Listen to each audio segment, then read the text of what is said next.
Oh, I love the added detail that Zooble's art's on the wall now. That makes me really happy. I yawn as I awake in my room.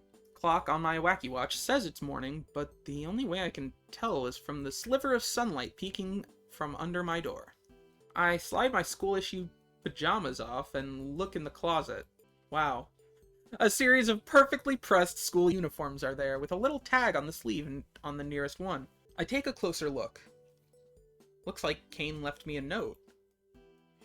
Hi, Stevie, it's Principal Kane. As part of your stay at our lovely academy, you've been provided a set of uniforms, free of charge.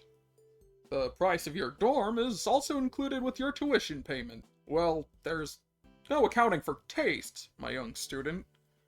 Zooble's a thorny one, but if anyone can get through to them, it's you. If you can get Zooble engaged in the culture fair, well, I'd be one happy principal/AI companion. As I pull my uniform over my wacky watch, I glance down at it. I have a text from Zooble. You want to walk to school together? Yay! You ready, Stevie? Zooble casts a glance around, looking a bit guilty. What's up? I normally walk to school with Gangle, but I guess she'll be fine on her own. No, wait, I don't want to break up his strategy! No! Whatever the reason, Gangle walking to school really concerns Zooble. I know Gangle means a lot to them, so I'm going to wait for Gangle. I did like the idea of walking to school alone with Zooble, but I completely respect them wanting to make sure their friend feels included. Especially considering the way Jax sometimes acts around Gangle. We can go get Gangle too. Are you sure you're okay with that? Yeah, the more the merrier. Thank you, Stevie. They give me an appreciative nod.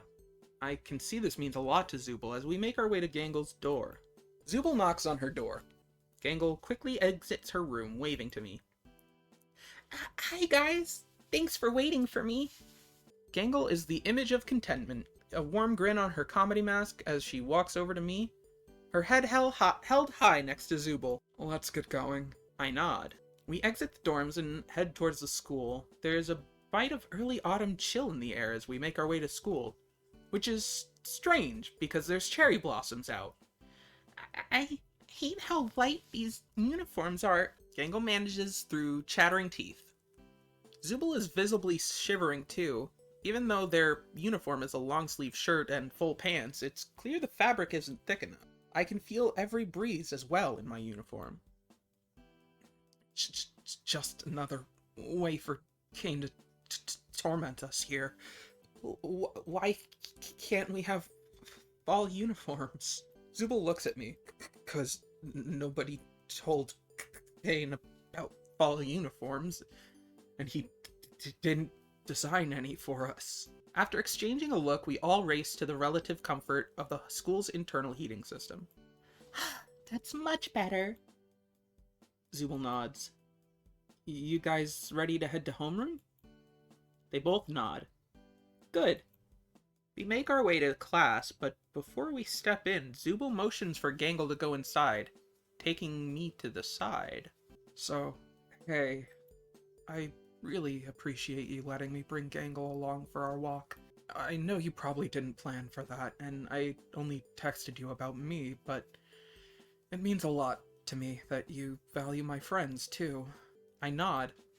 What kind of person would I be if I tried to control who you walk to school with? Still, it really does mean a lot to me. You're really cool, Stevie. I feel my cheeks heat up at the compliment. Yeah.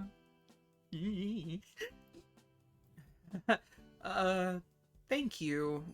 We should head in, right? I scratch my neck awkwardly. Zooble nods in agreement. I take my seat between Gangle and Zooble. Time to spend another day with the art group in this crazy school. I join Zooble and Gangle to get some much-needed work done in the art room. This time, Zooble is sitting right next to me. Their eyes are glued to the page as I attempt art.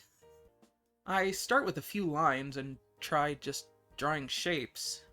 How is that gonna help with the art festival? There's a mix of annoyance and curiosity in their voice as they lean over my shoulder. Zooble gives off this sort of... I don't know how to fully describe it. I guess I would call it a warm aura? Just being around Zooble makes me feel a little happier and safer. No wonder Gangle orbits them like a moon. I try spicing up my drawing a few thick lines connecting various shapes. What the heck? Why are you drawing me? I glanced down. Oops. As my pen idly drifted across the page, drawing a triangle, a couple of circles, a potato, a spindly leg, and a boot, I ended up drawing a half-competent portrait of this person sitting next to me. Sorry, I let my mind wander, and the first thing I thought of was you. We both blush as we make eye contact. It's like some kind of staring contest. Our faces, inches apart, the air between us, electric, with some unspoken tension. I break first, turning away, just like my awkward-ass self. Well, it's not bad, and I sort of like it. Really? Zooble reaches a hand over and picks up my drawing before sliding it into their backpack. Yeah, but I'm not part of the culture festival. So for now, I'm taking this. So Gangle doesn't think you're not working on the culture festival. You know, it would hurt her feelings if you weren't focused. As excuses go, it's weak, but I'm not bold enough to brave the awkwardness of confronting them on the obvious lie. Instead, I keep drawing. No matter how much art I try or how much I improve, I can't stop thinking about Zooble. When I draw them intentionally, it never comes out quite right. But when I don't try, when I just let my mind drift, and I think about Zooble, I can make a few half-decent drawings of them. Even as I work on my Zooble portraits, I make sure to draw the occasional art in support of the culture fair. Mostly big bubble letters saying culture fair, or drawings of stick figures talking about how excited they are for the culture fair. I eventually go back to one of my drawings of Zooble, adding a sign in their hand that says go to the culture fair. I finish my art, and stealing glances at Zooble. They steal a glance at me every once in a while, too. Whenever our gazes accidentally meet, Zooble rolls their eyes and points back to my art. Aww! But I don't think it's much of a stretch to say neither of us are really focusing on the art right now. The bell to dismiss class rings, and Gangle stands up from her corner of the room. Okay, guys. Let's all show a few pieces of art we're really proud of, and we can see which ones we want to hang up for the culture fair. I rifle around in my art, realizing I used a lot more paper doing different portraits of Zooble than I meant to. I pick up the art of Zooble holding up a sign saying join us for the culture fair, and a few silly stick figure comics I drew about the importance of participating in school activities. Gangle is first to present her art, an assortment of cute anime characters excited for the culture fair. Zooble takes the second slot. Their art is a series of different styles. Their impressionist and neo-cubist art is really cool.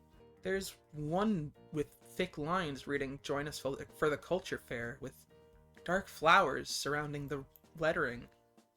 That one's my favorite by far. I stand up in front of Gangle and Zooble for my turn, my throat dry as I try to present my stick figure comics about the culture fair. Gangle wears a smile of delicate enthusiasm as she tries to come up with something positive to say. Zooble doesn't even try, alternating between laughing and pinching where their nose would be in mock annoyance. Stevie, you should really apply your... I interrupt them by revealing my portrait of Zooble holding a sign. They're both stunned for a moment. That is a lot better than your older art. Gangle applauds my achievement. Zooble blushes and averts their gaze. Yeah, it's not good enough to get put up, but it beats your stick figures, I guess. They blush in. Before either of us could stop her, Gangle snatches the drawing from my hands, pinning it on the board in the art room. Stevie, it's clear to me that you've been holding out on us. Tomorrow, I want to see at least 6 more of this good. Gangle gives me a serious look. I nod with a gulp. A gulp?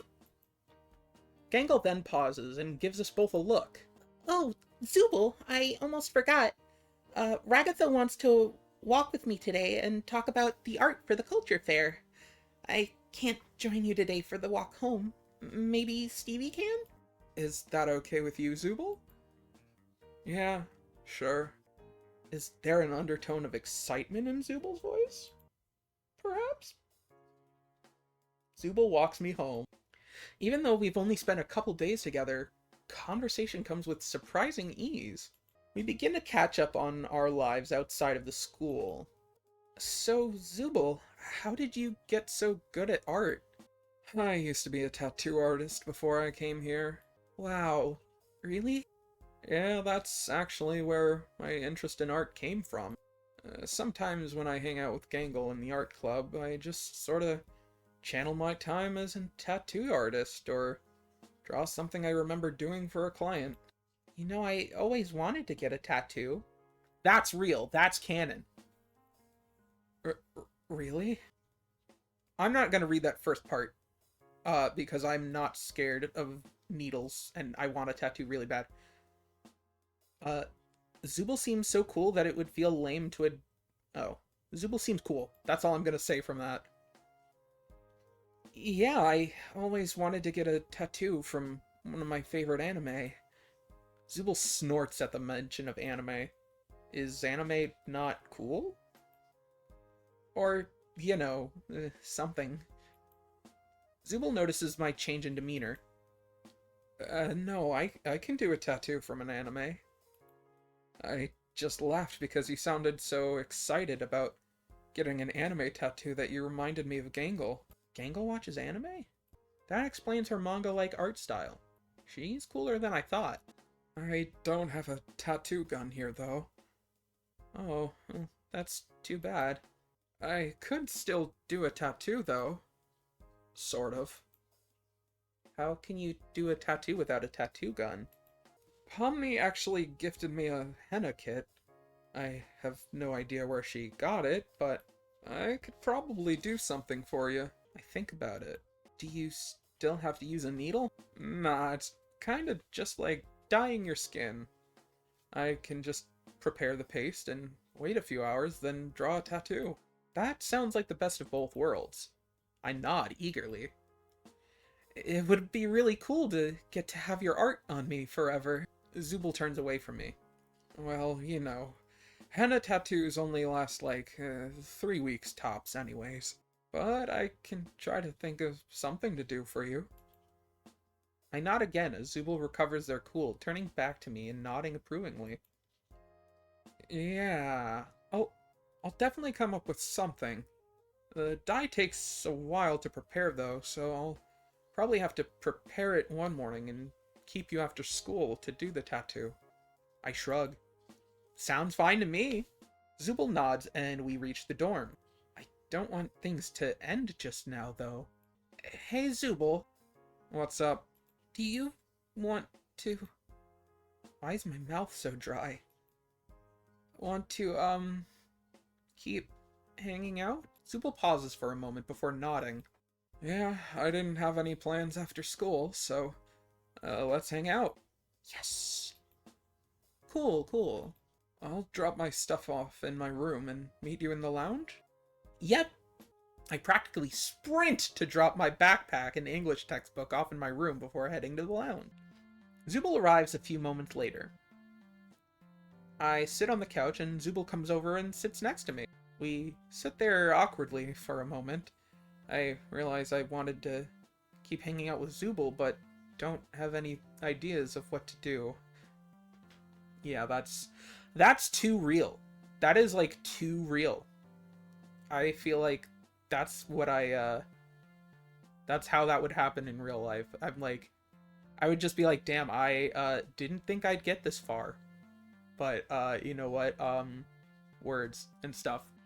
After a few seconds, Zooble breaks the silence. So, Stevie, did you have anything you wanted to talk about? They trail off. I rack my brain to think of something. cold weather we're having? Zooble snorts. I guess so. Anything else you wanted to talk about? I keep trying to think of things to bring up, but everything I think of seems lame. I can't think of anything. My cheeks burn red with embarrassment. I wanted to look cool and hang out with Zooble, and now that we're together, I can't think about anything that seems worthy of their time. Well, if you don't have any ideas, maybe I can show you where I like to hang out. Yeah! That comes out a little louder than I meant. I mean, that's cool. Zooble chuckles before going over to a small broom closet and opening it. What? What do you mean she's leading me to a broom closet? Sorry, fuck, oh my god. I tilt my head in confusion. Maybe the cool new trend is hanging out in broom closet? I almost question them when they kneel down and push a false door from behind some cleaning supplies. Oh! Yeah, that's totally what I was expecting. Yeah. They lead me down a cramped spiral staircase that goes underneath the lounge. Holy shit! Okay. The spiral staircase leads down to a room with antique furniture, a countertop, and an assortment of liquors. Is this a... Welcome to the speakeasy. Antique lighting fixtures hang from the ceiling. In the back corner, there's even a pool table and a dartboard. I opt to take a seat at the counter. Zooble steps behind the counter without further ado. After I worked as a tattoo artist, I started working as a bartender. They're full of surprises. This place is so cool. I'm surprised Principal Kane lets us have a bar in the school. Zooble shrugs. I don't think it's supposed to be here.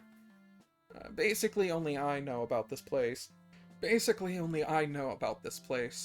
Well, I guess now, basically just you and me. I feel honored to share the secret with Zooble. Thanks for showing me this place. No problem. I think Kane meant for this to be part of a different adventure, but he got confused, or forgot where he placed it. So now we just have a secret bar underneath the lounge. Not sure what they mean by a different adventure, but I decide not to question it too much. Can you make me a drink? I can make any drink. For a second, I think of a drink my uncle used to order. It was called a corncob blitz and involved some sort of yellow liquor served with a corncob. Why is that? Why? Like, I get the reference, but like... Huh. But then I think of something better. Okay, good. I'll just have a cosmopolitan. Sure thing. In no time at all, Zooble has prepared my requested drink and set it in front of me. Here goes. I down the drink. It goes down smooth. Zooble really knows what they're doing behind that counter. So, how about you, mysterious new kid? What's your story? Oh, you know, I come from a humble apartment in the inner city. I grew up with two parents who worked full-time to support us. The alcohol and the cosmopolitan hits me all at once. They always had these big plans for me. Oh yeah? Zooble leans forward. Yeah, since I was little, they always put me in extracurricular lessons and found camps for me to go to in the summer. Zooble nods. Another drink? Yeah, another Cosmo, please. Zooble mixes one up for me in record time, and I down it again. Honestly, it kind of got exhausting. I was always either studying for school or taking lessons with tutors. It felt like they didn't even want me home sometimes. Zooble nods sympathetically. My mom was always saying I was meant for great things, and I just had to keep trying out different things until I found out what that was. Sounds stressful. I nod. You don't know the half of it. Another drink? I nod again. Yeah, keep the cosmos coming. Zooble mixes me another one and hands it to me. Damn. I probably would be so nervous that I would drink this much. I usually don't. I'm usually not much of a drinker, but like in this scenario, I probably would. Especially if it's like someone I have a crush on that's like making me the drinks. I would probably like feel obligated to have a few. Zooble mixes a drink and hands it to me. I guess all those lessons paid off. I got really good at piano. Piano? Zooble looks surprised at my confession. Yeah, classically trained. What's wrong with piano? Nothing, but my parents wouldn't let up once they found out about it. Every day after school was lessons, meeting with tutors, practicing compositions. Then it was recitals, competitions. I actually enjoyed playing the piano, but they made it my whole life. Zooble shakes their head. That sounds so unbearable. It sounds like your passion was turned into a chore. Exactly. You're the only one I've told about it. 3 cosmopolitans into the night and my vision was swimming. Well, I'm glad you're comfortable enough to tell me. I hiccup. You're so cool, Zooble. I wish I was cool like you. I always feel so silly around you. What are you saying, Stevie? They won't quite meet my gaze. I don't know. I just always get all nervous. And my mouth gets all dry. And I can't think of cool things to say when I'm near you. I pause a moment. Is that weird? The blush on their face is apparent, even in my drunken stupor. I guess not. Anyways, Stevie, why are you acting so weird? Weird? I'm not weird. Though I am a bit hurt by being called weird. I'm just strong. Stevie, there's no alcohol in the drinks I've been serving. Holy shit. What? Kane is a weirdo, but even he knows you shouldn't have alcohol on school grounds. I mean, we did establish that this was, like, not here intentionally. So, this is like a rec room with a bar aesthetic, not a real bar. Now it's my turn to be embarrassed as my sobriety comes rushing back to me. What was I even saying? Telling Zooble they make me feel, well, the way they make me feel. Zooble, I'm sorry. I looked down at my wacky watch. Would you look at the time? Oh my god, I forgot to do my homework. Stevie, wait. But their plea falls on deaf ears. I'm halfway up the stairs by the time I hear them and en route back to my room. When I get to my room, I notice I have a few unread messages from Zooble. So, hey, I didn't mean to call you weird. I was just, nervous. I thought you knew the drinks I was serving you didn't have alcohol in them. But I'm sorry for not telling you. I don't think you're weird. I'm sorry. Oh, thank God. I wait a bit, thinking out my response. I'm sorry, Zooble. I'm so embarrassed. You can forget what I was saying. I think I was just sort of feeling confused and weird. There's a moment before they respond. I didn't hate the things you were saying. Just so you know. My heart starts beating double time. Oh. Good. Good. Good. There's a pause. Anyways, you're right. It is getting late. I'm gonna go get some shut-eye. Do you still want to walk to school together tomorrow? Maybe you can tell me more about your piano playing. I can't contain my excitement, but thankfully, I'm hidden from view, so no one can see me kicking my feet in the air like a lovesick schoolgirl. Stop! Oh my god, wait. Literally, whenever I'm talking to someone that I, like, feel some type of way about, like, not only am I, like, actually kicking my legs, but in my head, there's this gif that always comes to mind. This gif. Every time I'm, like, talking to someone that I have any type of feelings for, this is what goes through my head. Is just this gif. So the moment that, like, my character in game said that they were, like, kicking their feet like a schoolgirl, this is what came to mind, because this is how I always react. Whether I actually send the gif or if I'm, like, actually just doing this in real life, that's, like, always what goes through my head. So, yeah. Anyways, yeah, I'd like that. I roll over and fall into a fitful sleep, too excited about what tomorrow might hold to get any real rest. Day 2 complete.